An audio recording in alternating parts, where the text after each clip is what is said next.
วัฒนธรรมมาตามกาลเป็นภาษาลาวจ้ะมื้อนี้เป็นวันอาทิตย์ที่7ธันวา2568เฮาสิเริ่มสนทนาธรรมเชิญนั่นฤาษีสมพรน่ะนมัสการพระรัตนตรัยเป็นภาษาบาลีเจ้าสบายดีทุกท่านเนาะขอเริ่มบูชาพระรัตนตรัยอะระหังสัมมาสัมพุทโธภควาพุทธังภควันตังอภิวาเทมิสวากขาโตภควตาธัมโมธัมมังนะมัสสามิสุปฏิปันโนภควโตสาวกสังโฆสังฆังนะมามิเชิญน้องเสียงโตภาษาลาวโดยขอบใจฤาษีสมพรเจ้าขอนมัสการพระรัตนตรัยเป็นภาษาลาวนะขอนอบน้อมแด่พระผู้มีพระภาคเจ้าพระองค์นั้นซึ่งเป็นผู้ไกลจากกิเลสตรัสรู้ชอบได้โดยพระองค์เองพระผู้มีพระภาคเจ้าเป็นพระอรหันต์ดับไฟกิเลสทั้งสิ้นทุกอย่างตรัสรู้ชอบโดยพระองค์เองข้าพเจ้าขออภิวาทพระผู้มีพระภาคเจ้าผู้รู้ผู้ตื่นผู้เบิกบานพระธรรมเป็นธรรมที่พระผู้มีพระภาคเจ้าตรัสไว้ดีแล้ว โดยสบายดีหมดทุกคนมื้อนี้คือว่าเป็นโอกาสดีเนาะที่มีโอกาสได้เข้ามาร่วมสนทนาบ่ถือว่าบ่เอิ้นอาจารย์ก็ได้เนาะเอิ้นเฮาเป็นกัลยาณมิตรกันหมดทุกคนนั่นแหละมีหยังก็แลกเปลี่ยนกันสิ่งที่เฮาผู้ใดรู้อันนึงก็รู้อันนึงเนาะอ้ายรู้2น้องรู้1แล้วก็มาสนทนากัน เพื่อประโยชน์เพื่อความสุขของหมดทุกคนเพื่อความเข้าใจในหลักธรรมคำสอนของพระศาสดา พอดีบ่ก็เช็คเสียงกันเนาะเพราะว่าบ่ฮู้ว่าได้ยินบ่เนาะหรือว่าได้ยินดีบ่โดยได้ยินดีอันท่านอนุสาอันนั้นซึ่งได้ยินดีอยู่ในรถเจ้าแต่ได้ยินดีอยู่โอเคมีผู้ใดถ้าว่าบ่ได้ยินหรือเสียงขาดจังก็บอกมาเนาะ ได้ลมกันไว้นิดนึงแล้วก็ที่ว่าเฮาตามที่มีความได้ลมกับน้องเซ้งเนาะเว้าเรื่องการสนทนาเฮาก็เป้าหมายของการสนทนาพวกเฮาก็มันเอาสิ่งที่พระพุทธเจ้าเคยบัญญัติไว้เคยบอกสอนไว้เนาะคือธรรมวินัยที่พระพุทธเจ้าตรัสไว้ดีแล้วนั่นแหละเอามาลองกันเบิ่งว่าเพิ่นสอนแนวใดแด่เพิ่นสอนไผสอนเวลาใดแล้วสอนแล้วแม่นพระสูตรนั้นมันพระสูตรที่เว้าถึงเรื่องหยังเนาะหลังจากที่เพิ่นตัดแล้วเพิ่นสอนแล้วมันยังเกิดขึ้นหรือว่ามีประโยชน์อันใดเฮ็ดให้ผู้ที่ยังบ่ทันฮู้ก็ได้ฮู้เนาะผู้ที่ฮู้แล้วก็เข้าใจขึ้นไปตื่มเป้าหมายก็คือการลดละเลิกหรือว่าลดสิ่งที่เฮายึดมั่นถือมั่นไว้อยู่นั่นแหละซึ่งเป็นเหตุให้เฮายังอยู่ในวัฏฏะนี้อยู่เนาะ ทีนี้เฮาสิเอาหยังมาเว้ากัน ในความคิดที่เพิ่นเว้ากันก็ว่ามี 84,000 ธรรมขันธ์อย่างต่างๆก็ได้เนาะแต่ว่าก็คือธรรมวินัยน่ะที่เพิ่นได้ตรัสไว้ใน45พรรษาตั้ง45พรรษานี่ก็ตั้งแต่มื้อเพิ่นตรัสรู้จนมื้อปรินิพพานเพิ่นบ่เคยหยุดในการสอนเลยเนาะเพิ่นก็สอนพวกเรามาตลอดด้วยความเมตตาด้วยความกรุณา ที่มีต่อสรรพสัตว์ทั้งหลายแล้วก็มีต่อพวกเขาหมดทุกคนทีนี้เฮาสิเอาหยังมาเว้ากันหรือว่าสิเอาเริ่มด้วยวิธีใดเริ่มด้วยหยังหั่นน่ะมันก็เลยเป็นเป็นเหตุอันนึงที่เฮาก็มาร่วมกันว่าสิเริ่มด้วยอันใดก็เลยร่วมกันเว้านำน้องเซ้งเนาะว่าคันซั่นเฮามาเริ่มด้วยพุทธประวัติเบิ่งดูเนาะพุทธประวัตินี้เป็นหยังค่อยเริ่มพุทธประวัติก็คือเฮาจะได้ฮู้ว่าเพิ่นตรัสรู้แล้วเพิ่นสอนไผเพราะว่าเฮานับคำสอนของพระพุทธเจ้ามันนับมื้อเพิ่นตรัสรู้เด้ตรัสรู้แล้วบัดนั้นแล้วเพิ่นก็นำไปสอนพระสูตรธรรมอิฐก็แม่นธรรมจักรนั่นแหละเนาะพระสูตรธรรมอิฐเลยที่เพิ่นสอนให้ไผสอนให้ปัญจวัคคีย์แม่นบ่1ก็คือว่าเพิ่นไปสอนธรรมจักรมันสอนให้ปัญจวัคคีย์มีไผแดก็5คนนั่นแหละแล้วค่อยเรื่องละเอียดแล้วค่อยศึกษาหรือว่าอ่านนำกัน ประสูตรที่2และประสูตรที่3เด้แต่ว่าเฮามาเว้าเรื่องพุทธประวัตินี้ก็คือเฮาจะได้ฮู้ว่าในช่วงระยะได้เพิ่นเว้าประสูตรจังได๋ขน้อยมีความคิดว่าขน้อยสิยกกันพุทธประวัติในแง่ของบ่ต้องเว้าว่าเพิ่นเกิดมาได้อันนั้น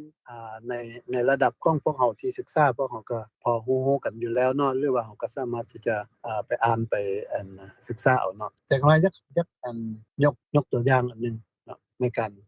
มื้อที่พระพุทธเจ้าเพิ่นตรัสรู้เลยเอามื้อที่เพิ่นพระเจ้าตรัสรู้แล้วเพิ่นก็เสวยวิมุตติสุขอยู่ในขอบเขตของพุทธคยาบ่อนเพิ่นตรัสรู้เนาะกองต้นโพหั่นหลังจากนั้นเพิ่นก็พิจารณาว่าจะไปสอนไผดีเนาะในช่วงก่อนนั้นเพิ่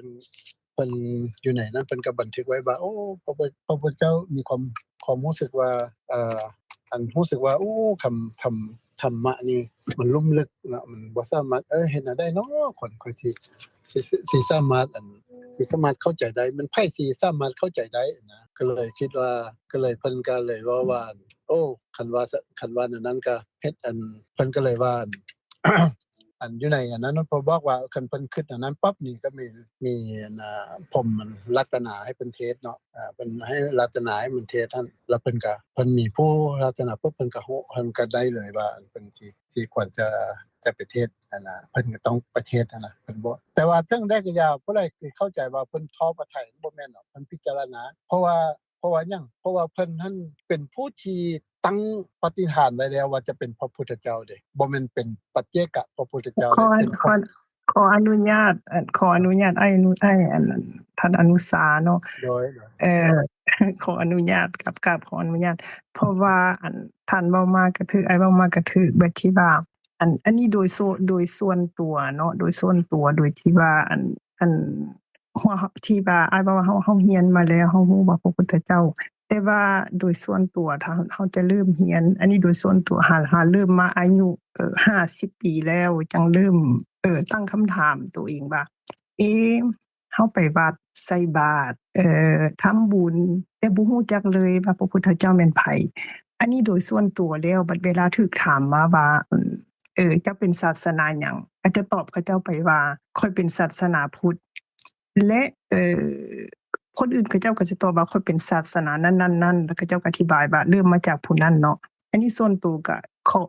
ฮู้มาคร่าวๆก็บ่เคยได้เรียนเฮาไปวัดเฮาก็ไปวัดทำบุญแต่ละครั้งก็ฮู้จักเรื่องอันที่เพิ่นเทศน์ให้ฟังอยู่ในขันเทศน์แต่บ่ฮู้ว่าพระพุทธเจ้าแม่นไผเขาก็เลยเล่าแบบที่ว่าผิดๆเดี๋ยวนี้จังฮู้ว่าผิดว่าพระพุทธเจ้าเป็นเจ้าชายองค์หนึ่งที่ตรัสรู้เข้าไปบวชสำหรับตัวเองในขณะนั้นก็เข้าใจแค่นั้นว่าเพิ่นเป็นเจ้าชายองค์หนึ่งตรัสรู้แล้วก็ไปบวชขึ้นมามีแต่ชาตินั้นแล้วก็เพิ่นบำเพ็ญมาอยู่ก็มีแต่ว่า500ชาติแต่บ่ได้เข้าใจในลึกซึ้งว่าก่อนที่จะเป็นพระพุทธเจ้าที่อ้ายเว้ามาเมื่อกี้นี่เนาะเพิ่นได้บำเพ็ญแบบใดโดยพระมหากรุณาธิคุณของเพิ่นพระธรรมคุณของเพิ่นที่เฮาไหว้เมื่อกี้นี้ที่ก่อนจะเริ่มสนทนาธรรมลึกซึ้งขนาดใดบ่เคยฮู้จักบ่อนนี้เลยบ่บุญคุณบ่อนนี้จะไปว่าบ่ฮู้เลยในการที่เพิ่นตรัสรู้บ่อนนี้ทนทุกข์ทรมานบ่อนนี้เพื่อจะตรัสรู้ได้เฮาจะบ่มีความลึกซึ้งเข้าใจในบ่อนนี้เลย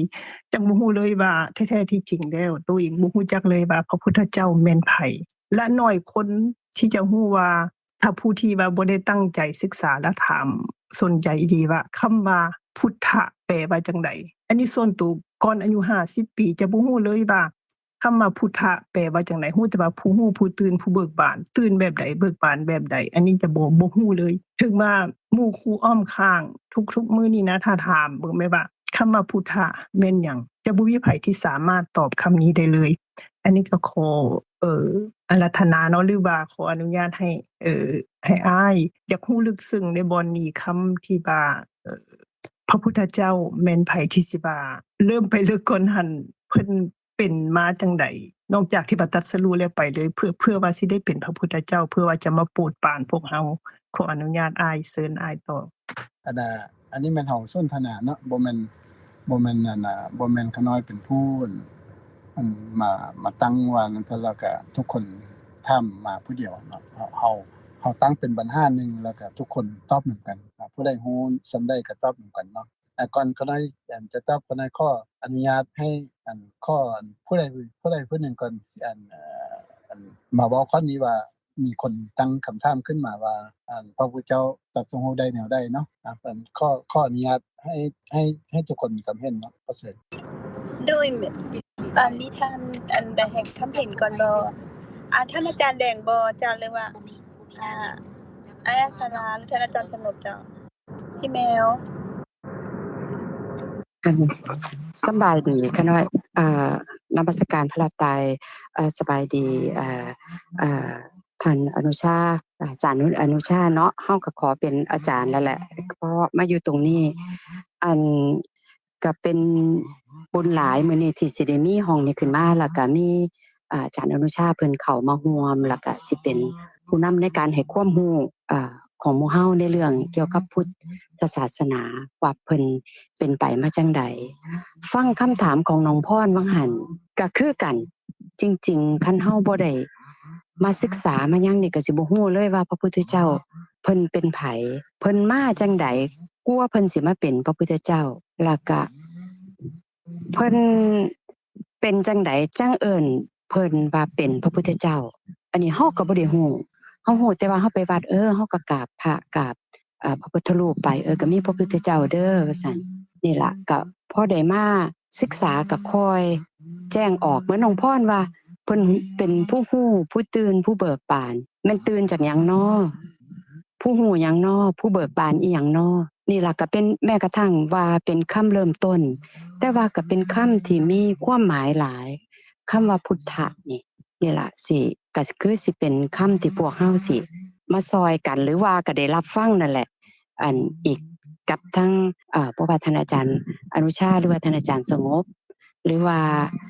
จังใดพวกเฮาก็ขอรับฟังก่อนขะน้อยก็มีเท่านี้เจ้าอ่าท่านอัคราไว้จังไดท่านอัคราครับขออนุญาตเด้อ ครับคงเป็นร่วมกันเพื่อจะได้มีคำถามที่กว้างขึ้นมากกว่าครับขออนุญาตนะพูดลาวยังไม่เป็น ครับฟังได้อยู่นะครับคือโดยเซินไอ้ว่าภาษาไทยก็ได้เจ้าครับก็เหมือนเราศึกษาพุทธประวัติครับในสมัยพุทธกาลก่อนที่จะมีพระพุทธเจ้าองค์นี้อุบัติขึ้นไม่ทราบว่าตอนนั้นชาวอินเดียเนี่ยรู้จักคำว่าพระพุทธเจ้าแล้วหรือยังเพราะว่าเท่าที่มีปรากฏในพระไตรปิฎกเนี่ยบางท่านพอรู้ว่ามีพระพุทธเจ้าอุบัติขึ้นในโลกอันนี้เราใช้ภาษาของเราอยู่แต่ว่าไม่ทราบว่าที่อินเดียเนี่ยใช้คำว่าพระพุทธเจ้าครับเขาเข้าใจความหมายนี้กันอย่างไรตรงนี้ไม่ทราบก็อยากให้ได้ช่วยกันสนทนาด้วยว่าถ้าเป็นผู้รู้ที่ศึกษาพระไตรปิฎกแตกฉานเนี่ยในยุคสมัยนั้นเนี่ยพระพุทธเจ้าเป็นภาษาบาลีแล้วก็ในประเทศอินเดียใช้คำว่าพระพุทธเจ้าหรือเปล่าครับทีนี้ถ้าคนที่ไม่เคยรู้เลยไม่เคยได้ยินเลยคำว่าพระเจ้าเนี่ยครับผมก็ไม่ทราบว่าคำว่าพระเจ้าเนี่ยถ้าเป็นภาษาอินเดียในยุคสมัยนั้นว่าจะแปลยังไงถ้า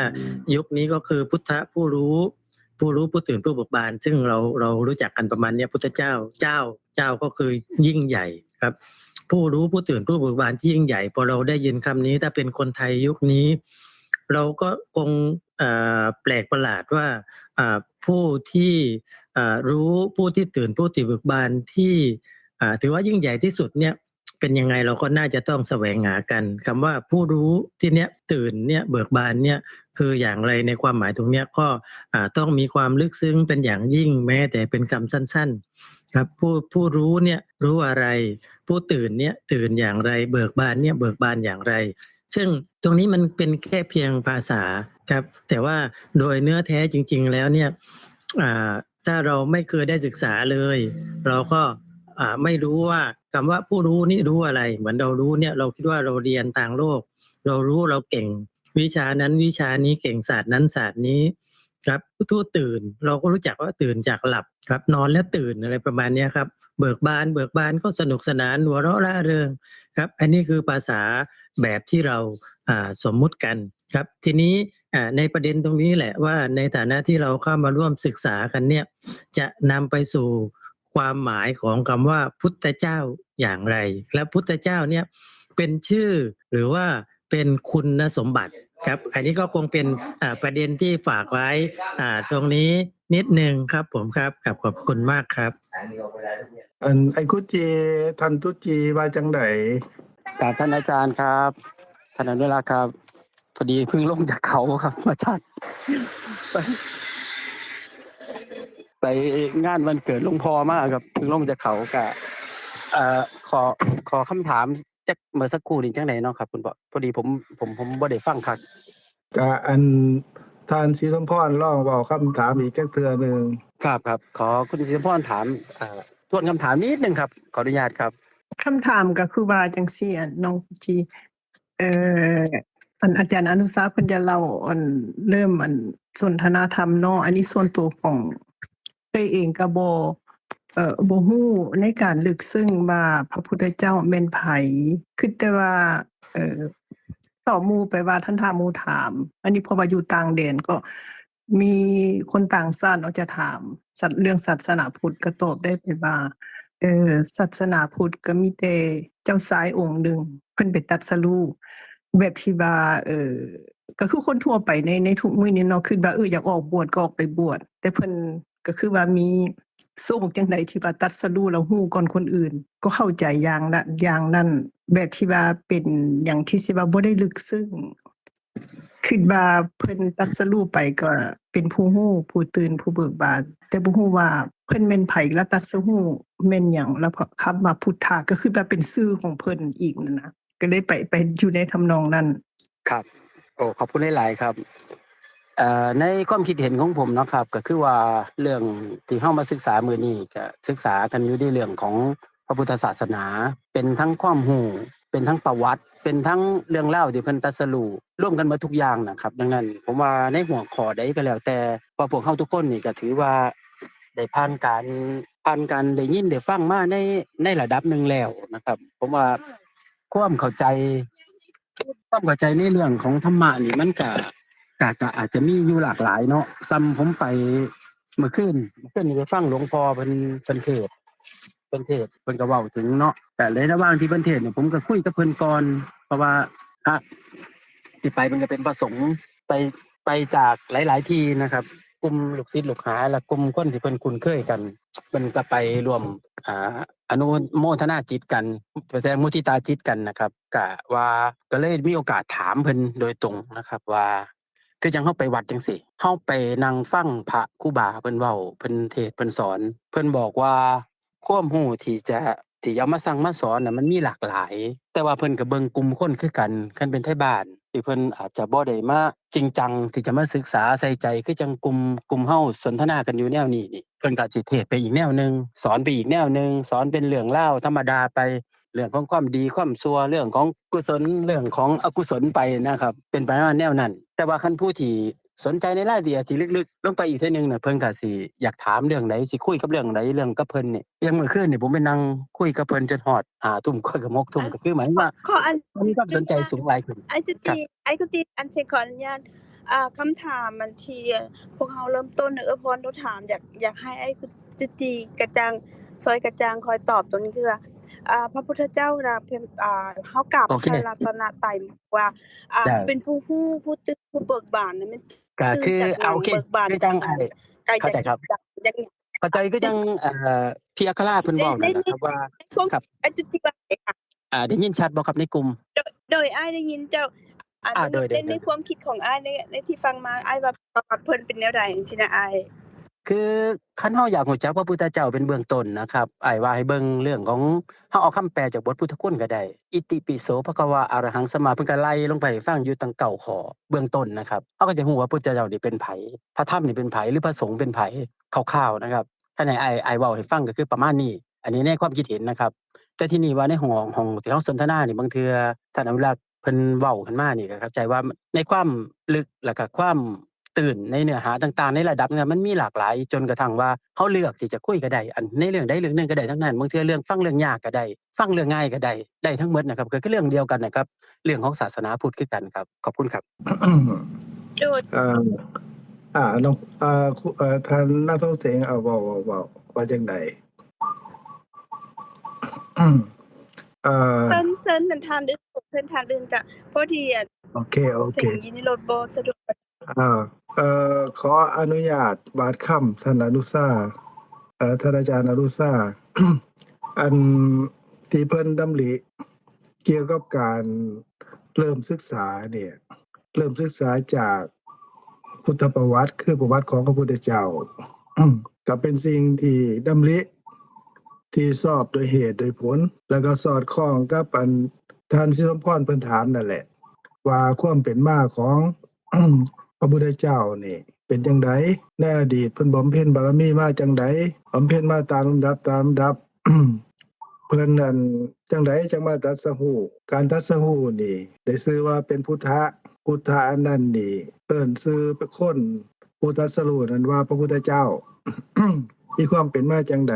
โดยคนก็ถามเฮาว่าเฮานับถือศาสนาหยังเฮาก็บอกว่าเฮานับถือศาสนาพุทธเขาถามว่าศาสนาพุทธเป็นจังได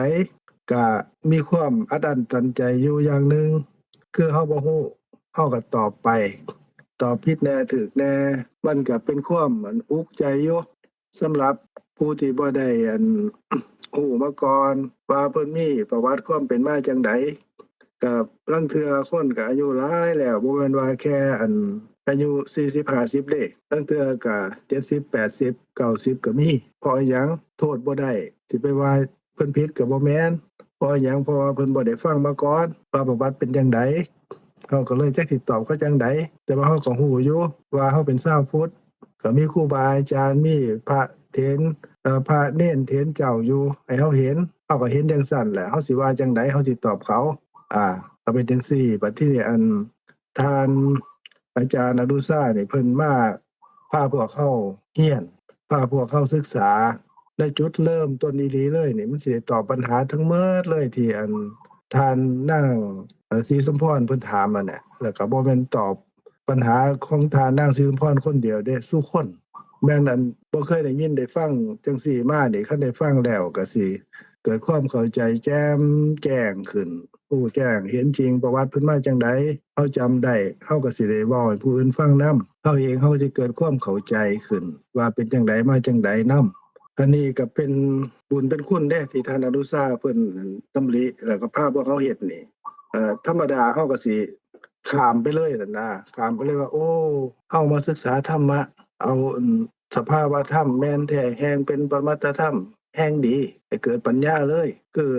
ความเป็นอนัตตาบ่มีเฮาเป็นจังไดตัวเฮานี่ที่เฮาคิดว่าเป็นของเฮานี่เป็นของเฮาแต่ว่าโดยธรรมะที่พระพุทธเจ้าเพิ่นแสดงเพิ่นว่าเป็นอนัตตาบ่แม่นเฮาเป็นจังไดเฮาก็มาพิจารณาตรงนี้เข้าใจเลยว่าซั่นเถาะเฮาก็เลยมาเอามองยอดเลยบัดทีนี้กลับไปถามว่าเอ้าพระพุทธเจ้าเพิ่นมีอีหลีบ่เพิ่นเป็นผู้ใดเพิ่นมาจังไดแต่ก่อนเพิ่นบำเพ็ญบุญบารมีจังไดจังมาตรัสรู้จังซี่อันนี้เฮาตอบบ่ถูกเด้แต่ว่าท่านอนุชาเพิ่นมาพาเฮาศึกษาอยู่นี่มันขน้อยมาพิจารณาแล้วว่าโอ้เพิ่นก็มีอุปการะเนาะเพิ่นก็เป็นผู้ที่เห็นโลกกว้างมีหูกว้างตาไกลเด้เพิ่นมองเบิ่งเดี๋ยวเห็นบ่พื้นฐานอีหลีนี่เฮาข้ามมองนี้ไปจังซั่นก็เลยมีปัญหาแบบท่านศรีสมพรเพิ่นเว้านั่นแหละว่าเอามีปัญหาคือว่าเฮาสิว่าจังไดเฮาสิฮู้จังไดว่าพระพุทธเจ้าน่ะเพิ่นมีอีหลีเพิ่นตรัสรู้อีหยังแต่ก่อนมันสิตรัสรู้นี่เป็นผลเด้เหตุที่เฮ็ดให้ตรัสรู้ได้มาแต่ไสเพิ่นบำเพ็ญบารมีจังไดที่ว่าบารมีคืออีหยังแต่ว่าเริ่มต้นจังไดอันนี้นี่เฮาไปเริ่มมองกกมองต้นแล้วก็มองกลางเฮาก็บางเทื่อเฮาก็กายไปเลยนะบางเทื่อก็มาฟังเอาสภาพธรรมเลยปรมัตถธรรมเลยล่ะบัดทีนี้พอเฮามาเข้าใจปรมัตถธรรมว่าโอ้บ่มีเฮาได้นี่บุคคลตัวตนก็บ่มีแต่สภาพที่ว่างเปล่าเป็นธรรมะทั้งหมดมองนี่เรียบร้อยแล้วเฮาไปลืมได้บัดนี้เฮาไปทิ่มคนอยู่ข้างหลังไว้เด้ทิ่มคนอยู่ข้างหลังคือไผคือผู้บ่รู้จักประวัติมาก่อนว่าพระพุทธเจ้าเพิ่นบำเพ็ญบารมีจังไดแล้วก็เพิ่นเกิดมาจักภพจักชาติเพิ่นจังบำเพ็ญบารมีเต็มเปี่ยมแล้วจังตรัสรู้อีหยังเบื้องต้นเพิ่นสอนอีหยังแหน่อย่างท่านอนุชาว่านี่แหละในเบื้องต้นที่คนมีปัญญาบ่แก่กล้าสะสมมาหน่อยเพิ่นฮู้เด้โดยพระสัพพัญญุตญาณของเพิ่นนี่เพิ่นฮู้เลยว่าผู้นี้สะสมบุญสะสมบารมีสะสมปัญญามาทางใดว่ายังสะสมมาบ่แก่กล้าเพิ่นก็บ่สอนปัญญาเลยเด้อย่างมื้อก่อนนี่อาทิตย์ก่อนนี่ท่านอนุชาว่าเพิ่นสอนอนุปุปปิกถาก็เริ่มต้นตั้งแต่การให้ทานนี่แหละเป็นต้นไปตามลำดับจนฮอดพุ่นเด้อริยสัจ4คือสภาพธรรมที่เป็นจริงเดียวนี่ว่ามีตั้งแต่เกิดแก่แล้วก็ตายทุกขณะคันบ่ฮู้ก็เป็นเฮาคันฮู้ก็ดับเหตุแห่งทุกข์คือทุกขสมุทัยนั่นได้คือความบ่ฮู้ล่ะดับไปเบิด ราะว่าบ่มีเฮาเด้มันเกิดดับแต่ละขณะคันดับความบ่ฮู้ได้หมดนั่นแหละเป็นนิโรธะก็คือว่าบ่ต้องเกิดต้องตายอีกอันนั้นเป็นนิโรธะแล้วฮู้เดี๋ยวนี้ล่ะเป็นมรรคเป็นทางที่ดับความบ่ฮู้ตามลำดับจังซี่เพิ่นว่าจังซั่นก็เลยโอ้ต้องขอบบุญขอบคุณอันท่านอนุชาเด้บัดที่นี้ข้าน้อยก็ได้ขออนุญาตบาดคำว่าอันเพิ่มเติมเต็มเนาะให้มันสมบูรณ์ขึ้นแต่ว่าอันก็ต้องทำความเข้าใจก่อนเด้อปรับความเข้าใจกันก่อนว่าอันข้าน้อยเว้าต่อไปนี้นี่จำได้แน่จำบ่ได้แน่ก็มีเด้ทั้งเทื่อก็หลงๆลืมๆเพราะว่าซั่นอันท่านอาจารย์อนุชาก็ดีผู้อื่นก็ดีนี่คันฟังแล้วอันนั้นมันขาดมันเกินหรือว่าเว้าผิดเว้าถูกจำได้แน่บ่ได้แน่ก็มาตืมกันเด้อมื้อนี้บ่ตืมก็มาตืมวันอาทิตย์หน้าก็ได้ขออนุญาต อันคำถามของอันทานนางศรีสมพรก็ขอเริ่มพุ่นเลยเด้สมัยพระพุทธเจ้าที่ปังกรพุ่นน่ะพระพุทธเจ้าบ่มีพระองค์เดียวเด้บ่มีแต่พระพุทธเจ้าอันโคตมะพุทธะของเฮาเด้บ่แม่นอันพระพุทธเจ้าพระองค์นี้เท่านั้นเด้เพิ่นมีมาโอ้ยหลายพระองค์เด้อันมีพระพุทธเจ้า5พระองค์ก็มีมีพระพุทธเจ้าอันหลายๆพระองค์ตั้งแต่28ก็มีก็แล้วแต่เริ่มต้นอันที่พอเฮาฮู้ในประวัตินั่นก็สิมีพุ่นแหละพระตันหังกรพระที่ปังกรพระโกณทัญญะพระที่ปังกรพระตังหันกรพระโกณทัญญะพระสุมังคละพระเลวตะพระโสภิตะพระอโนวัฏสีพระปทุมมุตตะพระสุเมธะพระสุชาตะตามลำดับเด็กจนมาฮอดพระกกุกสันโธพระโกนาคมโนพระกัสสโปและพระโคตมะองค์นี้นะแต่ว่าอันที่เว้ามานี่ก็คือว่าเพื่อสิให้ฮู้ว่าพระพุทธเจ้าหลายพระองค์แต่ว่าในสมัยพระพุทธเจ้าพระนามว่าที่ปังกรนั่นน่ะพระพุทธเจ้าของเฮาซุมื้อนี่พระโคตมะนี่สมัยนั้นนี่เพิ่นเกิดเป็นสุเมธะก็คือว่าเป็นอันคนเป็นคนชื่อว่าสุเมธะบัดทีนี้เพิ่นก็บริจาคทรัพย์สมบัติเข้าของเงินทองทั้งเบิดที่มีอยู่แล้วเพิ่นก็ออกบวชเป็นฤาษีเด้เพิ่นว่าดาบสเพิ่นบวชแล้วเพิ่นอยู่ในป่าเพิ่นบำเพ็ญฌานบรรลุอันรูปฌานกับอรูปฌานเพิ่นเหาะเหินเดินอากาศได้เด้อันมื้อนึงเพิ่นก็เหาะมาเพิ่นสิเข้ามาในเมืองบัดนี้มาเลี้ยวลงไปทางล่างนั่นเห็นคนเขาเจ้ากำลังเฮ็ดหนทางอยู่เพิ่นก็เลยเหาะลงมาถามเขาเจ้าว่าเฮ็ดอีหยังน้ออันคนกำลังเฮ็ดหนทางอยู่นั่นเขาเจ้าก็บอกว่าโอ้ยเจ้าบ่ฮู้ว่านี่พระพุทธเจ้าอันที่ปังกรกับพระอัน อรหันตสาวกทั้งหลายเพิ่นสิเสด็จมาทางนี้หมู่ข้อยนี่ก็สร้างหนทางเฮ็ดถนนหนทางนี่เพื่อสิให้เพิ่นเสด็จมาโดยสะดวกเพิ่นได้ยินเท่านั้นล่ะเพิ่นโอ้ยขนขิงลุกคือว่าอันปิติเกิดขึ้นอย่างท่วมท้นเด้ได้ยินคำว่าพระพุทธเจ้าเพิ่นก็เลยว่าถ้าว่าซั่นก็ข้อยก็ขอเฮ็ดทางนำแหน่สิได้ถวายอันทางให้พระพุทธเจ้ากับพระอรหันตสาวกทั้งหลายเพิ่นย่างไปนี่เพิ่นเสด็จไปนี่เขาเจ้าก็แบ่งทางให้เด้แต่ว่าอันสุเมธาดาบสนี่เพิ่นเฮ็ดทางบ่ทันแล้วเด้เหลืออยู่ประมาณจักวานึงนี่แหละพอดีพระพุทธเจ้าเพิ่นก็เสด็จมาฮอดพอดีเพิ่นก็เลยว่าโอ้พระพุทธเจ้าเพิ่นอย่าสุได้อันเหยียบเปลือกตมหรือว่าขี้ดินที่บ่ทันเรียบร้อยนี่เลยเอาสิดีกว่าเพิ่นก็เลยตัดสินใจอันเอาหนังเสืออันที่เพิ่น ห่มอยู่น่ะมาปูลงบนขี้ตมน่ะทางที่บ่แล้วบัดนี้นี่เพิ่นก็เลยนอนเมฟลงก็คือว่าเอาทั้งหลังนั่นให้เป็นสะพานว่าซั่นเถาะเพิ่นก็ตั้งใจว่า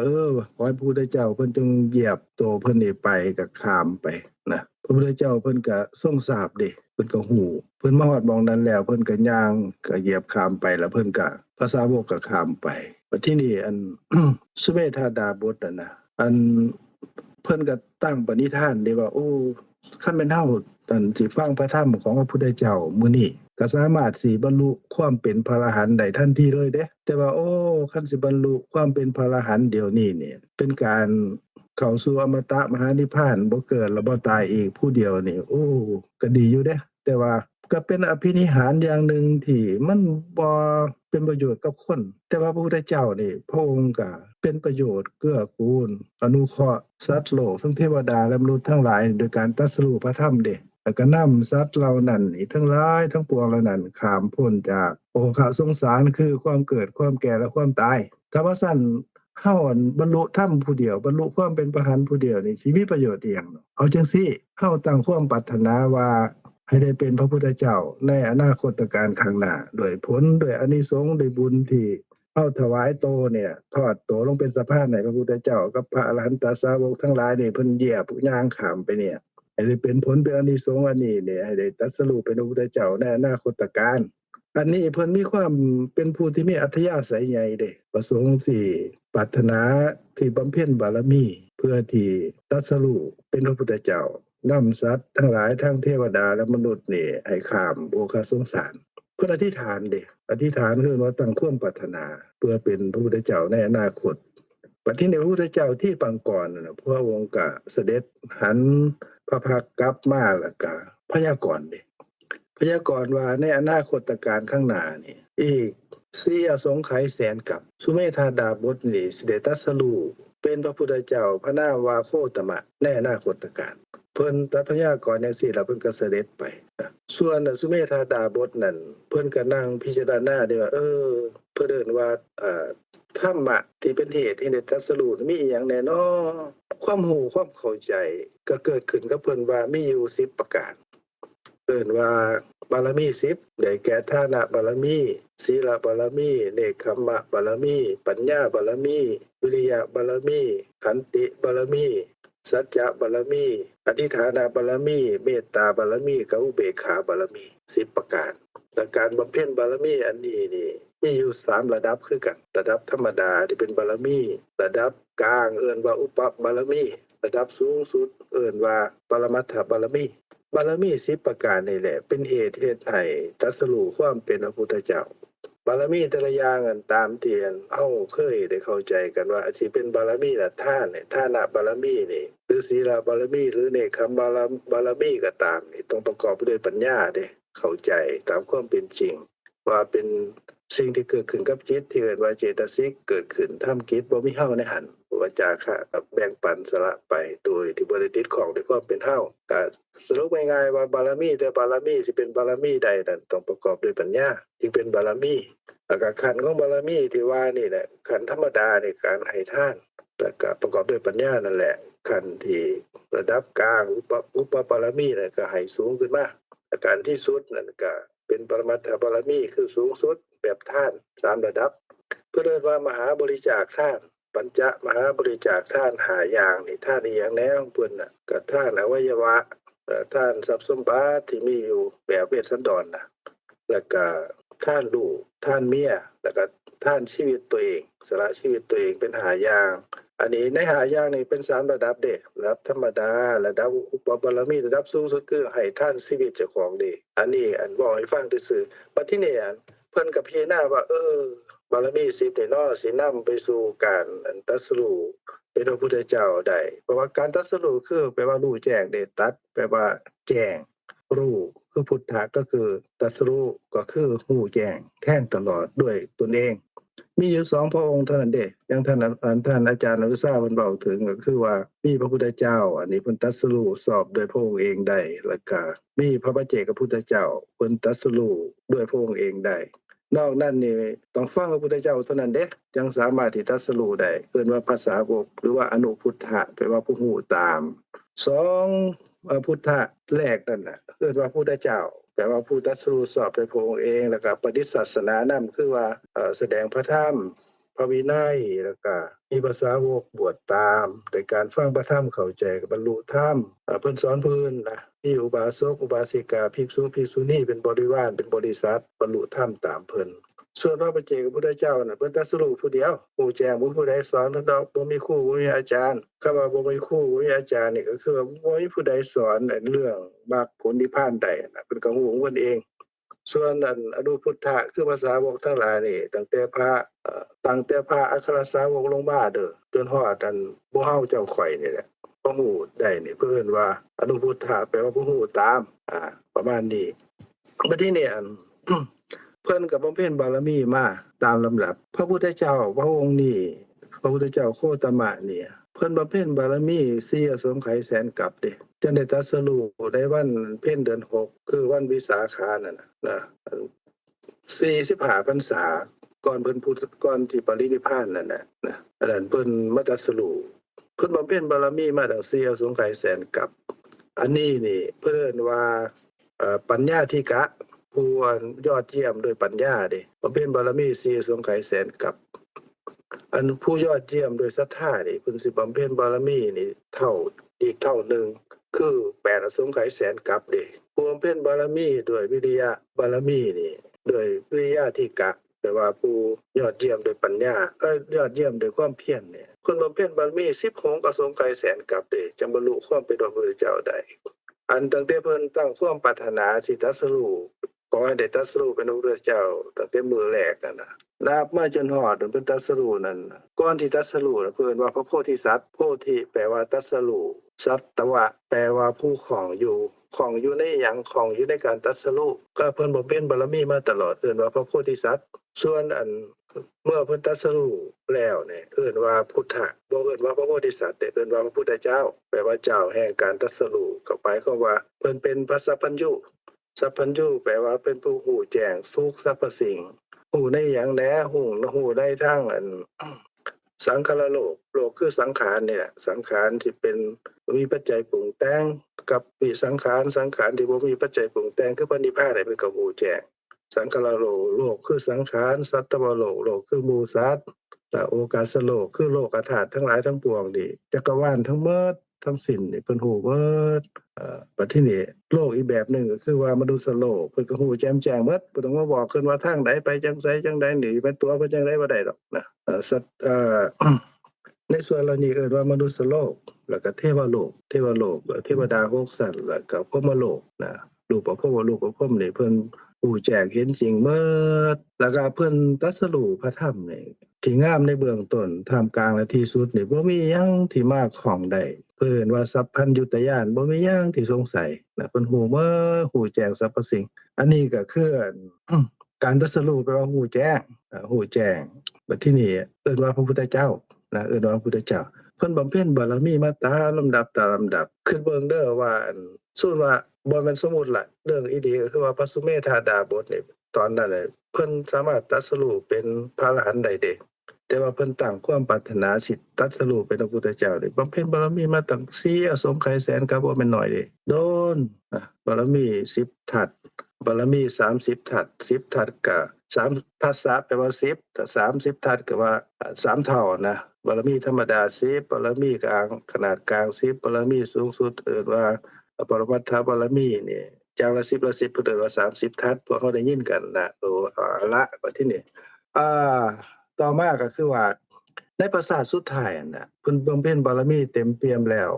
อันเพิ่นเกิดในชาติที่บำเพ็ญบารมีซึ่งเป็นเวสสันดรเพิ่นให้ทานบารมีอันยิ่งใหญ่แล้วท่านลูกท่านเมียหลังจากนั้นนี่เพิ่นก็ละจากความเป็นมนุษย์ในชาตินั้นแล้วเพิ่นก็ไปเกิดในสันดุสิตเอิ้นว่าสันดุสิตเทพบุตรจากนั้นนี่เมื่อการเวลา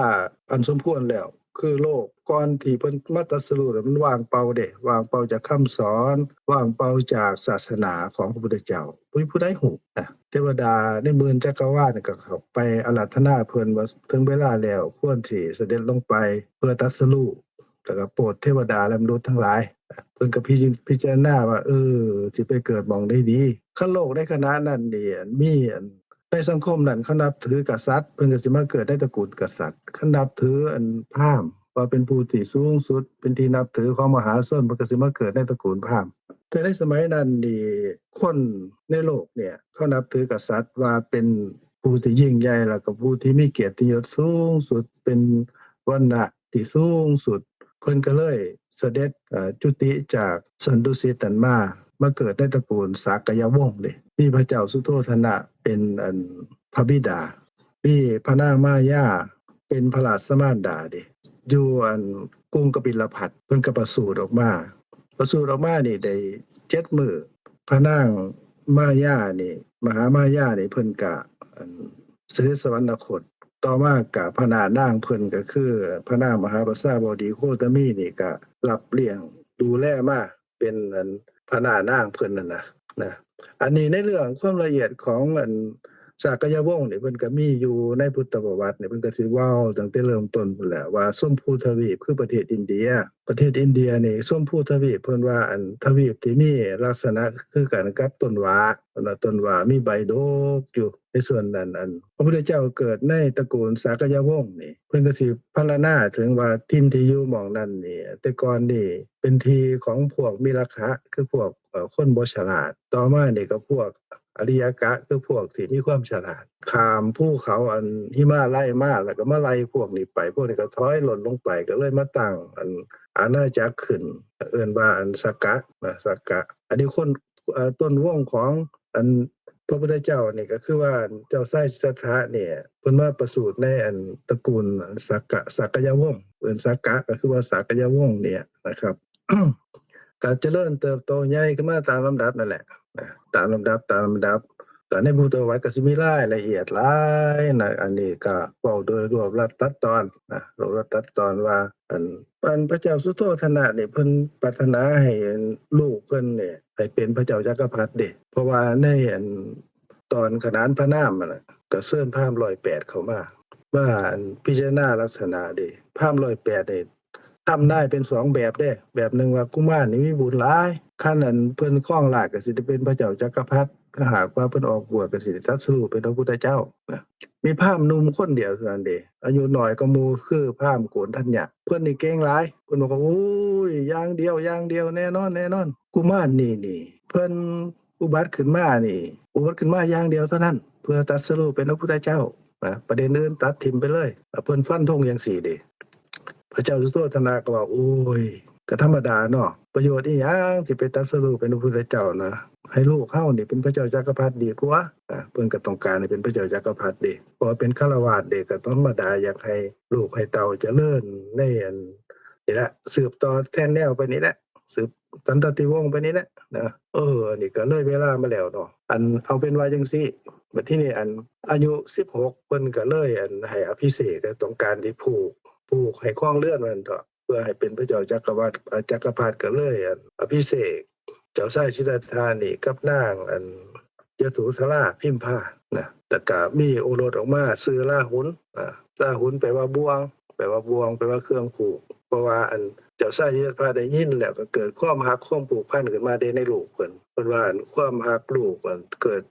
จากผิวหนังจดเจือในกระดูกตั้งอยู่ในหัวใจว่าโอ้ยหักหลายเพิ่นเห็นแล้วเพิ่นก็เลยตั้งว่าโอ้ราหุลเกิดแล้วบ่วงเกิดแล้วนะก็เลยตั้งชื่อว่าราหุลเด้เพราะว่าบ่วงเกิดหมายความว่าเฮ็ดให้เพิ่นสิออกบวชบ่ได้นั่นน่ะก็โดยประมาณนี้ก่อนเนาะเพราะว่าเบิดเวลาแล้วเด้มื้อหน้าจังมาคุยกันต่ออีกดีบ่ท่านนางทองเสงว่าจังไดท่านนางทองเสงสงสัยเพิ่นคืนเพิ่นบ่ดีเนาะอันนี้ก็เอาเป็นว่าทานแมวก็แล้วกันสิว่าจังไดเพราะว่าเบิดเวลาแล้วเด้เพิ่นว่าให้เว้าชั่วโมงหนึงแต่จังไดก็ตามก็ต้องขอบอกขอบใจแล้วก็ยินดีปรีดากับท่านอาจารย์อนุชาที่พาลูกพาหลานพาน้องพานุ่งได้เริ่มในการเผยแผ่พระธรรมเอิ้นว่าให้ธรรมทานนะสัพพะทานังธรรมทานังสินาติเป็นการเริ่มต้นที่เป็นสิริมงคลเป็นสิ่งที่ดีที่งามหลายอนุโมทนาบุญนำทานเด้อท่านอาจารย์อนุชาก็อนุโมทนากับทุกคนทุกคนเด้อเชิญท่านแมวหรือว่าท่านพิธาค่ะกราบคงสิได้เชิญอาจารย์อนุชาขะหน่อยให้กล่าวหยังแหน่จักหน่อยเพราะว่าขั้นเที่ยวต่อไปก็คงสิขอ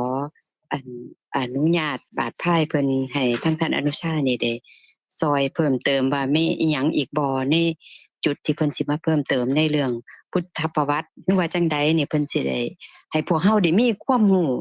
มีความทราบซึ้งยิ่งขึ้นไปนะขะหน่อยดีจังซี่แหละก็ต้องค่อยๆไปเรื่องพุทธประวัตินี่แหละเพื่อให้พวกเขาเข้าใจแจ่มแจ้งไปเรื่อยๆคันแม่นได้บ่แจ่มแจ้งเขาต้องเอาให้แจ่มแจ้งก่อนเด้มันจังสิบ่สงสัยน่ะกราบเรียนท่านอนุชาค่ะกราบเรียนท่านอนุชาเจ้าได้กันก่อนเลยก็ขอบใจหมดทุกคนเนาะที่มีได้ให้ความคิดความเห็นแล้วก็แลกเป็นบทเรียนกันเนาะแต่ว่า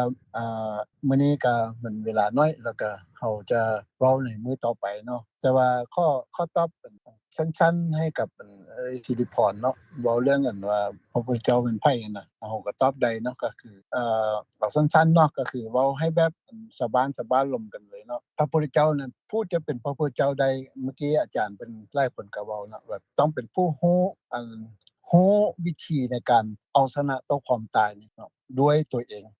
เอาชนะต่อความตายด้วยตัวเองแปลว่าผู้รู้คนทำอิฐแล้วก็รู้เรื่องนี้ผู้ทำอิฐหรือว่าผู้แรกนั่นแหละเอิ้นว่าพระพุทธเจ้าอันนี้แปลว่าแล้วพระพุทธเจ้าทุกๆองค์ที่ผ่านมาคือกันต้องเป็นผู้รู้ด้วยตัวเองหมดแล้วค่อยเอิ้นว่าพระพุทธเจ้าทีนี้มันจะต่างกับปัจเจกกับพระพุทธเจ้ากับพระพุทธเจ้าหั่นน่ะก็คือผู้เป็นพระพุทธเจ้าหั่นเนาะแม่นรู้ด้วยตัวเองแล้วนำไปบอกสอนต่อส่วนปัจเจกกับพระพุทธเจ้าก็รู้แล้วก็เพิ่นก็ตรัสรู้แล้วเพิ่นก็ตรัสรู้เลยเพิ่นก็บ่ได้มีลูกศิษย์ลูกหาต่ออีกเพิ่นบ่ได้มาเลาะเทศสอนแบบคือกับพระพุทธเจ้านั้นเอิ้นว่าปัจเจกกับพระพุทธเจ้ารู้แล้วก็ด้วยตัวเองแล้วก็จบเนาะแต่ว่าพระพุทธเจ้านี่รู้แล้วเพิ่นต้องเอาไปสิสอนต่อทีนี้เมื่อกี้ก็ได้เกริ่นนิดนึงว่าแล้วเพิ่นรู้หยังตัวนั้นรู้วิชาแห่งการเอาชนะต่อความตายนะผู้ที่รู้ตัวนี้แล้วเพิ่นรู้แล้วว่าเฮ็ดได้จะบ่ตายผู้จะเอาชนะต่อการความตายแล้วเพิ่นบ่ตายอีกแล้วเนาะสรุปอีกสั้นๆก็คือว่าแล้วสมมุติว่าเอาชนะต่อความตายมีคนนี่คือปีถามแหละเจ้าพระพุทธเจ้าเอาชนะต่อความตายได้แล้วพระพุทธเจ้าเป็นยังค่อยตายจังซี่นะสมมุติว่ามีคนถามเอาสิตอบได้แม่นบ่ล่ะอันนี้ก็เอาไว้ค้นคิดกันเบิ่งกันเนาะเพราะว่าเพิ่นตั้งเวลาไว้ว่า1ชั่วโมงมันก็เลยกลายไปแล้วเนาะเอาตั้งเวลาไว้ตั้งอันน่ะเป็นบรรหาไว้แล้วผู้ใดก็มีบรรหาเกี่ยวกับพุทธประวัติก็เอามาสอนกันขน้อยเป็นยังค่อยยักกันเริ่มจากพุทธประวัตินี้แปลว่าเฮาจะเป็นตั้งหัวข้อเขาจะไล่มาว่าพระเจ้าตรัสรู้แล้วเพิ่นไปซ่อนไผอยู่ไสหั่นน่ะอยู่ทางเดี๋ยวนี้แล้วก็อันน่ะอยู่ซ่อนไผตอนใดแล้วซ่อนไผแล้วพระสูตรนั้นว่าจังได๋แล้วเฮาก็ติ๊กๆเป็นหัวข้อไว้มันก็ยาวไปก่อนแต่ว่าเฮาจะบ่ลงรายละเอียดเทื่อเนาะเฮาก็จะติ๊กเรื่องอันหัวข้อในการตรัสรู้แล้วซ่อนไผตอนใดแล้วพระสูตรที่2หรือพระสูตรที่3หรือพระสูตรที่4เด้เพิ่นซ่อนไผตอนใดแล้วมันไผใดเป็นผู้เว้าให้ผู้นั้นฟังผู้นี้ฟังจังตอบระยะนึงหั่นน่ะช่วงโดยเฉพาะมันช่วงที่60พระอรหันต์แรกเนาะ60พระอรหันต์ที่ว่าได้เกิดขึ้นในลาวและได้เกิดขึ้นในโลกนี้60องค์แรกหั่นมันจะมีเนื้อหาอยู่ในหั่นละเอียดหน่อยนึงแต่ว่าเขาจะไม่ติ๊กว่า60องค์นั่นน่ะมันมีพระสูตรได้แล้วเพิ่นไปบล็อกย่อยใส่แล้วบัดนั้นละเอาพระสูตรต่างๆเขาจะเตรียมไว้เป็นข้อนึงซ่อนปัญจวัคคีย์นี่มีหยังแดไล่มาซ่อนอัญญาสามีหยังแดซ่อนอันนั้นไล่มาอันว่าพระสูตรต่างๆมีหยังแดแล้วเขาบ่ต้องลงรายละเอียดเทื่อแต่ว่าเขาให้ฮู้ว่าซ่อนได้เขาจะขึ้นแต่หัวข้อไว้แล้วบัดนั้นเขาก็ค่อยมาไล่แต่ละอาทิตย์ว่าเขาสิเอาอันพระสูตรที่1พระสูตรที่2พระสูตรที่3พระสูตรที่4ยังไปเรื่อยๆเนาะมันให้มันอยู่ในขอบเขตไกลๆกันก่อนเพราะว่าในเบื้องต้นพระพุทธเจ้าจะเอามาตัดซ่อนนี่เพิ่นก็เอาสิ่งที่มันยอดแล้วก็สิ่งที่มันจะเกิดประโยชน์ในการที่จะเผยแพร่ต่อไปหั่นเนาะเพิ่มกำลังของพระภิกษุสงฆ์หรือว่าผู้ที่เป็นลูกศิษย์ลูกหาเพิ่นหั่นหลายขึ้นและเพิ่นเน้นใส่ผู้ที่จะรู้ธรรมะและเพิ่นออกบวชในพุทธศาสนาแล้วก็ลงไปเผยแพร่เพิ่นอนุญาตให้ไปเพิ่นไปอนุญาตให้ไปเผยแพร่60องค์ทำอิฐเท่านั้นน่าสนใจที่สุดเนาะส่วนต่อไปหั่นเราค่อยเว้ากันว่าบัดนั้นเพิ่นซ่อนไผอยู่ไสแดพระสูตรเกี่ยวกับหยังแดอันนั้นมันเรื่องต่อๆไปมันใช้เวลาอีกโดนเฮาเว้ามันเป็นปีเฮาก็จังซี่หมดหรือบ่หมดเฮาก็บ่ฮู้เนาะแต่ว่ามื้อนี้ก็มันก็ผ่านระยะมา1อันประมาณ10นาทีแล้วก็เลยมีขน้อยข้อตั้งคำถามไว้ว่าถ้าสมมุติว่ามีคนมาถามว่าพระพุทธเจ้าเฮานี่เอาชนะต่อความตายเป็นหยังพระพุทธเจ้าของเจ้าค่อยตายอันนั้นเราค่อยร่วมกันในอาทิตย์หน้าเนาะเพราะว่าคันว่าเพิ่นตั้งไว้ชั่วโมงนึงแล้วก็ไกลเวลาไปแล้วเนาะซันขน้อยข้ออนุโมทนานะโมทุกคนที่ได้เข้ามาร่วมฟังร่วมสนทนาแล้วเฮาก็มีเวลาในการที่จะเว้าไปเรื่อยๆอยู่เนาะแต่ละอาทิตย์แต่ละยังเท่าที่ตามการตามเวลาตามเงื่อนไขที่เฮาพอจะร่วมกันได้เนาะขอน้อยข้อหมดอนุโมทนาละโมทุกคนสาธุขน้อยก็ขออนุโมทนากับสุผู้ทุกคนเด้อวันอาทิตย์หน้าพอกันอีก